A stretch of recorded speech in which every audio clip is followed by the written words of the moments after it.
Hello everyone, my name is Oishiki. At first I would like to say that please kindly subscribe my channel. So today I am going to read part 11 of Ramayana. And yes, I would also like to inform that the ones who want to watch Ramayana part 10, they can get the video link from the description box. Okay, so now let's begin with our story. Lanka in flames. Traversing the perils and devils in the ocean, Hanumana was soon at the shore of the mighty front kingdom, Lanka. It was built in gold and decorated with emeralds and pearls, well guarded from all quarters, such that not even a fly could pass unnoticed. Watching the security, Hanumana thought it best to enter the city at night. At nightfall, he reduced his size to that of a mosquito and scaled the walls, looking through the chambers and courtrooms. But he could not find Sita anywhere. He wandered dismally here and there and finally came upon a beautiful garden. There, under the shade of a Ashoka tree, was resting a distressed maiden. He instantly recognized her as Sita by the power of her appearance. There was a fearsome Rakshasi standing all around her at guard. He thought it best to wait on the branch of the same tree under which Sita was resting for an opportune moment to converse with her. It was at that time that Ravana entered the garden with his paraphernalia.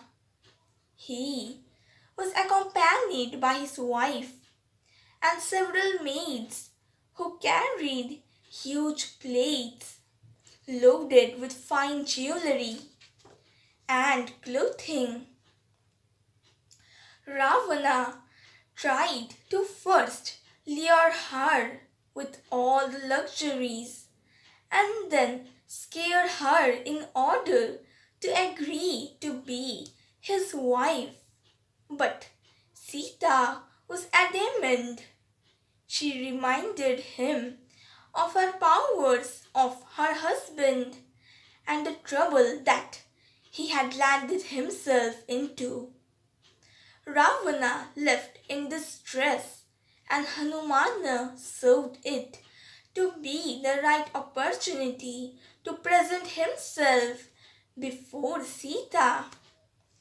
He dropped the ring in her lap, which Sita instantly recognized, and looked around for the messenger. Hanumana explained to her how Rama had prepared for a war and would soon avenge her abduction. He then sought her permission to satisfy his hunger with the fruits that loaded the trees of the garden. In a flash, Hanumana swung from one tree to another, breaking few and feeding on others. The Rakshasis got alarmed and the message traveled to Ravana. Guards were sent out to capture Hanumana, but they lost their lives in a bitter war.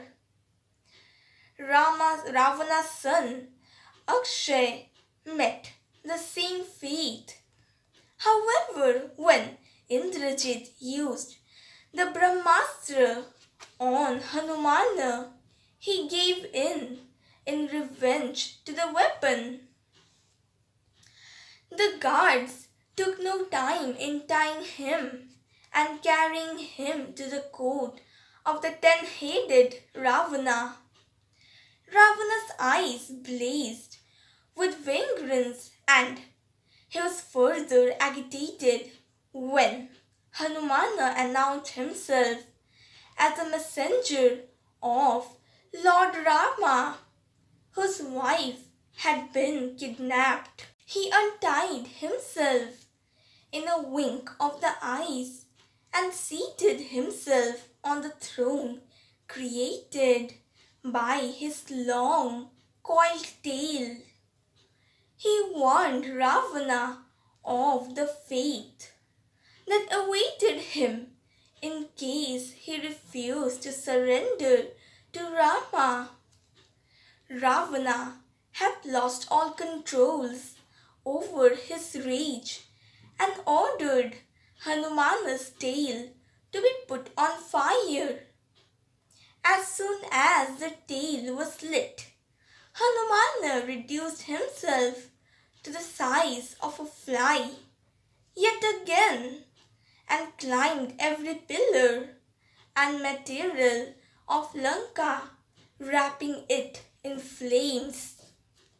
He left only two places, Ashoka, Vatika, where Sita rested, and the home of Bimbisara, Ravana's brother, who had guarded him at every step.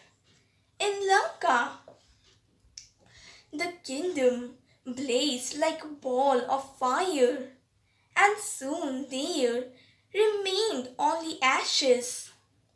Hanumana doused his flaming tail in the sea and returned to bid farewell to Sita. She gave her hairpin as a token to resemblance for Rama and asked Hanumana to pass her due salutations to her husband. Hanumana reassured her that Rama would soon conquer Lanka and rescue her. Thereafter, Hanumana took the air route again, and soon he landed on the other side of the sea on Mount Mahendra. The monkeys rejoiced at his return and eagerly heard from him the details he visit. Angada and Jambavana flew to Madhuvana, Sugriva's garden, and began to rejoice by feeding on the honey and the fruits. When the news reached Sugriva, he was happy, for he knew that he would not dare to eat the fruits unless they had finished the task assigned to them. So story ends here. In my next video, I am going to read part 12 of Ramayana, that is the preparation of war. If you liked my today's video, then please like and comment my video, and also subscribe my channel to listen to more such stories, and also to follow all my videos regularly, and don't forget to click on the bell icon. Thank you.